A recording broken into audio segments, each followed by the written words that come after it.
Hi friends, welcome to JP Nursery. இன்னைக்கு பார்க்க போகிறது லாங்கன் பிளான்ட். ஃபஸ்ட்டு பார்க்குறது வந்து 4 சீசன் லாங்கன். நம்மகிட்ட இது மாதிரி 5 டைப் இருக்குது. இது ரெண்டாவது பார்க்குறது வந்து ரூபி லாங்கன். நல்லா ஃப்ளவர் வச்சு பிஞ்சு பிடிக்க ஆரம்பிச்சிருக்கு.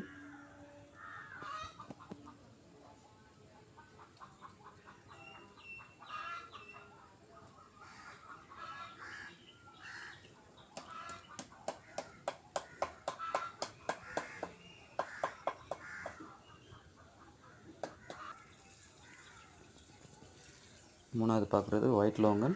இதுவும் பூ எடுத்திருக்கு.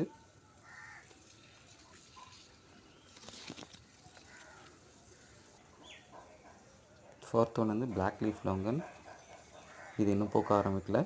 இது கொஞ்சம் டைம் எடுத்து தான் காய்க்குன்னு சொல்லியிருக்காங்க. ஃபிஃப்த் ஒன் வந்து பிங் பாங் லாங்கன். இது நல்லா பிஞ்சு பிடிச்சிருக்கு. இந்த வருஷம் நிறையவே பிஞ்சு பிடிச்சிருக்கு. இந்த மாதிரி 5 டைப் லாங்கன் வந்து நம்ம நர்சரியில் பிளான்டேஷன் பண்ணியிருக்கோம். இதோடைய பிளான்ஸ் இன்னும் சேல்ஸ் கொண்டு வரல. இதோடைய பர்ஃபார்மன்ஸ் எப்படி இருக்குன்னு ஃப்யூச்சரில் பார்த்துட்டு இதோடைய பிளான்ஸ் கொண்டு வரலான்னு இருக்கோம். தேங்க்யூ.